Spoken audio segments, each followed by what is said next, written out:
राष्ट्रीय स्वयं सेवक संघ जो कहते खुद को मोहन भागवत जी, जिनका पंजीकरण ही नहीं है, पंजीकृत ही नहीं है, उन्होंने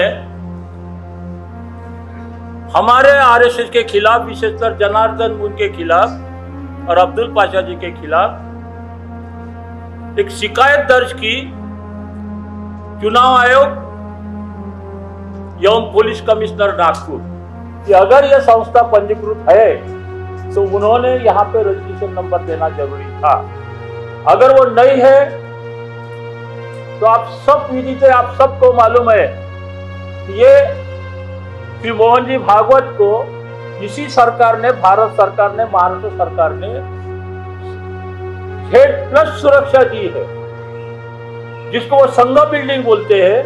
वो संघ बिल्डिंग को CISF सुरक्षा दी है, जिस पर जनता का करोड़ों रुपए खर्चा हर महीने होता है। राष्ट्रीय स्वयं सेवक संघ की जो शिकायत है वो फर्जी है, वो बेबुनियाद हम उसको मानते हैं और इनके पास कोई रजिस्ट्रेशन नहीं होने से इनको अधिकार नहीं है। हमारे पास ये 28/8/2017 जिस दिन हमने हमारा राष्ट्रीय स्वयं सेवक संघ नामक संस्था ऑनलाइन दर्ज की है, अधिकृत की है, दायर की है। जनार्दन मून की आरएसएस ऑनलाइन रजिस्टर्ड होने की वजह से, आपका रजिस्ट्रेशन नहीं होने की वजह से हम जनार्दन मून को आरएसएस नाम वापरने से मना नहीं कर सकते।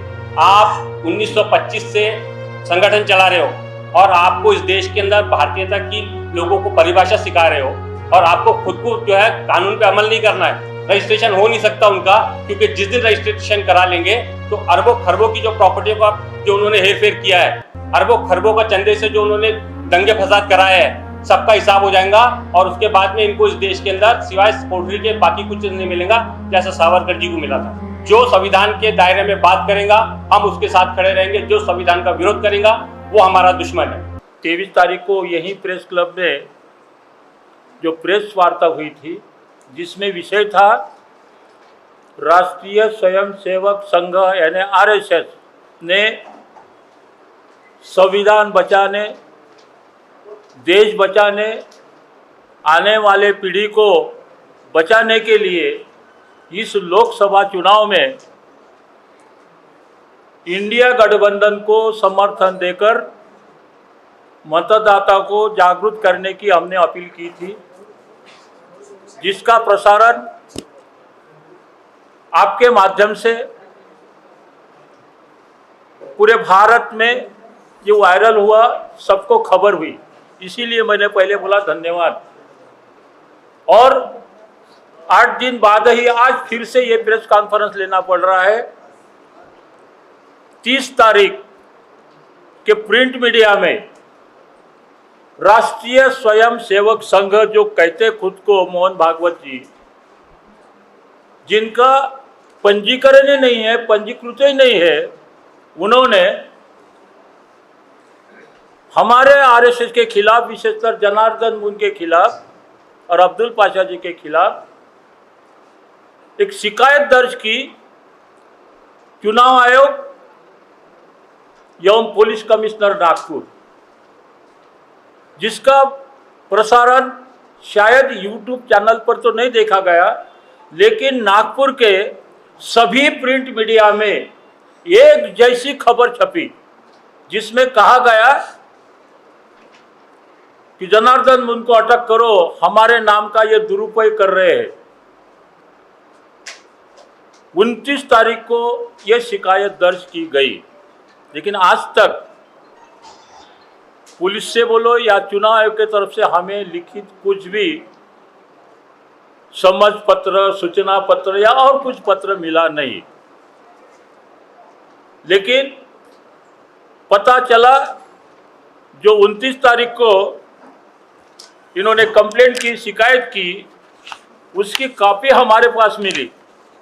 अब आप पत्रकार भाइयों को यह बताना हमारा फर्ज होता है, इसीलिए मैंने बोला कि आज के आज ही हम मजबूर क्यों हुए प्रेस कॉन्फ्रेंस लेने के लिए। ये राष्ट्रीय स्वयं सेवक संघ जो मोहन जी भागवत चलाते हैं, जो पंजीकृत नहीं है, ये उनका लेटर हेड है। यहाँ लिखा है राष्ट्रीय स्वयंसेवक संघ। कहीं भी कोई भी लेटर पैड पे ये छपा जाता है कि कोई भी संस्था होती है जिनका नाम दुनिया में होता है, शहर में होता है, उसको पंजीकृत करना यह अनिवार्य होता है, जिनका कारोबार चलता है। और विशेषकर मैं ये कहूँगा इस वर्ष कि अगर यह संस्था पंजीकृत है तो उन्होंने यहाँ पे रजिस्ट्रेशन नंबर देना जरूरी था। अगर वो नहीं है तो आप सब विदित है, आप सबको मालूम है कि ये श्री मोहन जी भागवत को इसी सरकार ने, भारत सरकार ने, महाराष्ट्र सरकार ने Z+ सुरक्षा दी है, जिसको वो संघ बिल्डिंग बोलते हैं। वो संघ बिल्डिंग को CISF सुरक्षा दी है, जिस पर जनता का करोड़ों रुपए खर्चा हर महीने होता है। हमें आज इस प्रेस के माध्यम से हम ये बताना चाह रहे हैं कि यह अनरजिस्टर्ड संस्था पर ये जनता का करोड़ों रुपए का जो भुर्दट हमको भरना पड़ रहा है, ये तो सरकार कर ही नहीं सकती, लेकिन ये हो रहा है। इस लेटर हेड पे नाम लिखा है एक राजेश लोया, और यहाँ पे जो कंप्लेंट दर्ज की गई, यहाँ पे कोई एक रविंद्र बोकारे करके कोई है, उनकी साइन है, ये रविंद्र बोकारे। आज ये पता चला कि जिस लेटर हेड पे जिसका वो रहता है वही साइन कर सकता, लेकिन यहाँ पे उन्होंने ये साइन किया रविंद्र बोकारे। मतलब ये राष्ट्रीय स्वयंसेवक संघ की जो शिकायत है वो फर्जी है, वो बेबुनियाद हम उसको मानते हैं, और इनके पास कोई रजिस्ट्रेशन नहीं होने से इनको अधिकार नहीं है। फिर भी इन्होंने मेरे खिलाफ, हमारे RSS के खिलाफ जो शिकायत दर्ज की, वो शिकायत बोगस, बनावट है, झूठी है। हमारे पास क्या है आप सबको हम बताना चाहेंगे। हमारे पास क्या है, हमारे राष्ट्रीय स्वयंसेवक के पास क्या है। हमारे पास ये 28/8/2017 जिस दिन हमने हमारा राष्ट्रीय स्वयंसेवक संघ नामक संस्था ऑनलाइन दर्ज की है, अधिकृत की है, दायर की है, जो महाराष्ट्र सरकार ने ये हमें प्रमाण पत्र दिया था। इनमें 13 लोगों के नाम है। बाद में आपको जवाब देते हैं, आप थोड़ा शांत रहिए, आपको बाद में मैं जवाब देता हूँ। नंबर 1। नंबर 2, जो प्रिंट मीडिया में खबर छप के आई 30 तारीख को, चैरिटी कमिश्नर ने मंजूर नहीं किया, हाई कोर्ट ने मंजूर नहीं किया, सुप्रीम कोर्ट ने रिजेक्ट किया, फिर भी ये कैसे चला सकते हैं। इसलिए ये बोगस है, बनावट है, ऐसा प्रिंट मीडिया में छपकर आया। ठीक है। उसके बाद जो सच बात है वो उन्होंने छुपाई, वो वहां बताई गई नहीं। उसके बाद 21 अक्टूबर 2020 को उन्होंने नागपुर चैरिटी कमिश्नर ऑफिस में एक शिकायत दर्ज की हमारे खिलाफ। उन्होंने क्या बोला उसमें कि जनार्दन मून ये जो RSS चला रहे, ये RSS तीनों जगह, कहाँ, चैरिटी कमिश्नर में, हाई कोर्ट में और सुप्रीम कोर्ट में भी इनकी अपील रिजेक्ट की गई, फिर भी ये हमारे नाम का उपयोग कर रहे। हमने एक ही आर्गुमेंट किया चैरिटी कमिश्नर ऑफिस में। चैरिटी कमिश्नर ऑफिस में कंप्लेंट करने का अधिकार सिर्फ उन्हीं को होता है जिनकी संस्था रजिस्टर्ड होती है। गली में कोई भी संस्था बनाएगा, रजिस्ट्रेशन नहीं लेगा और वो आपके दरबार में आता है तो उस पर आप आर्गुमेंट या दखल ले नहीं सकते, ये हमारा दावा है। इसका जवाब हमने चैरिटी कमिश्नर को मांगा, उनके पास इसका जवाब नहीं था।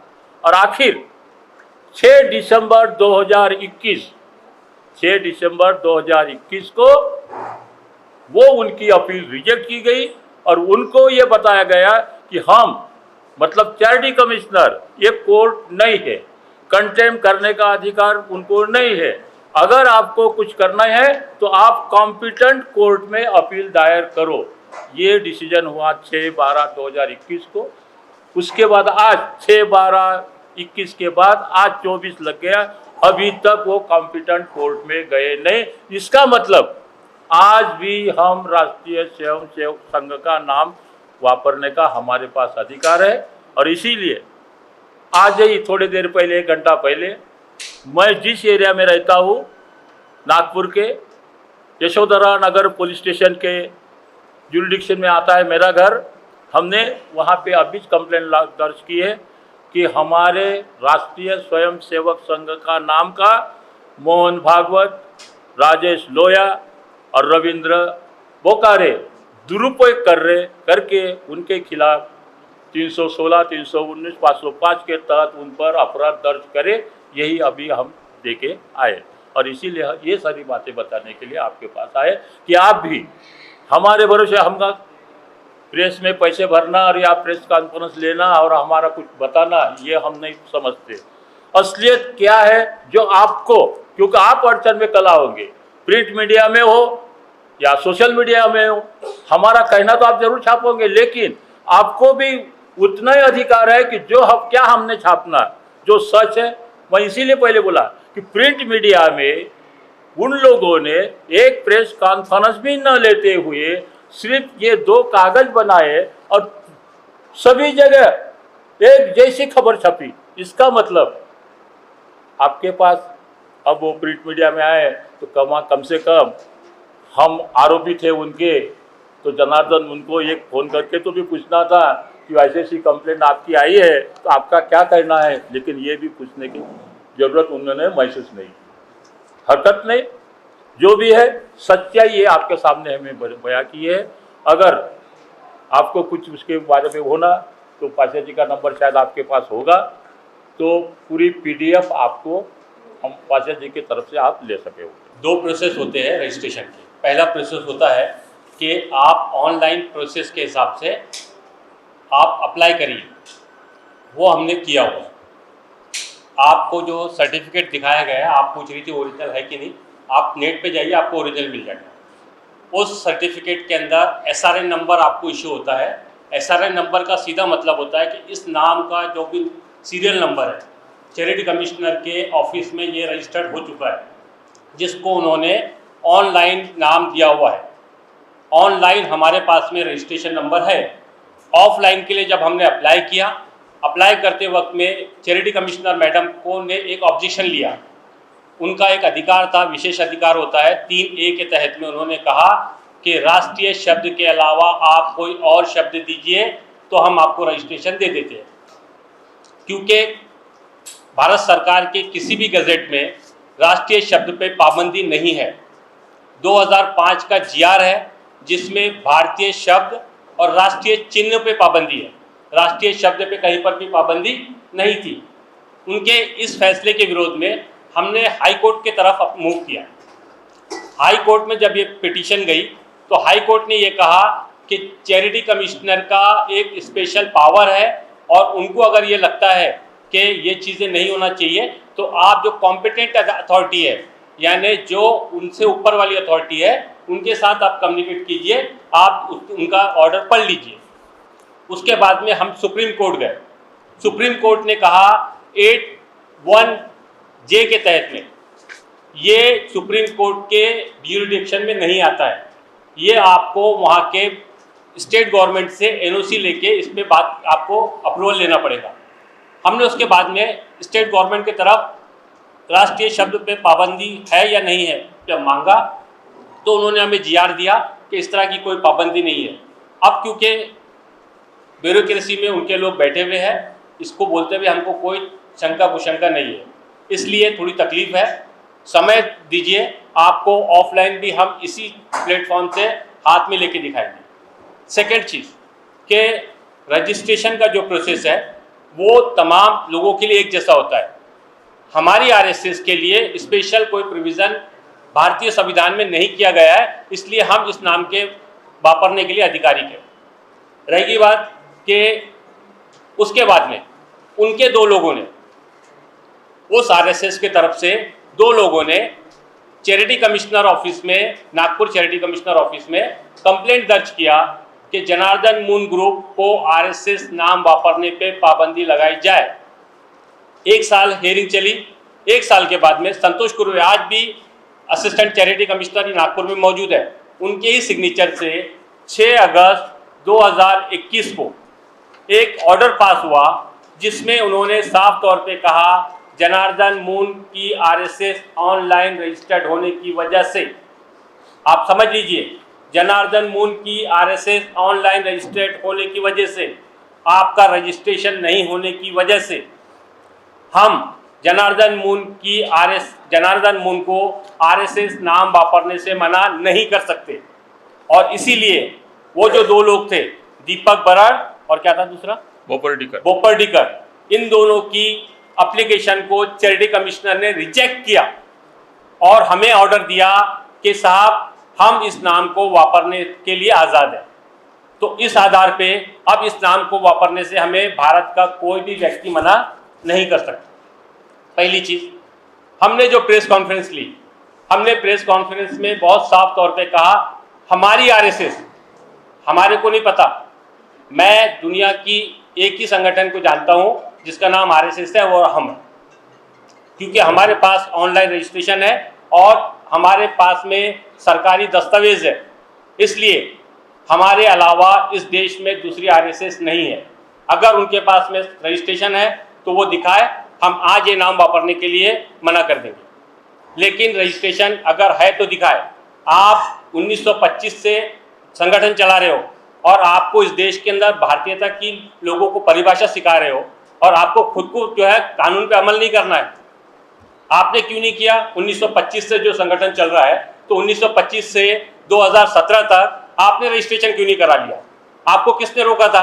भारत का कौन सा कानून है जो आपको रजिस्ट्रेशन से रोक रहा था?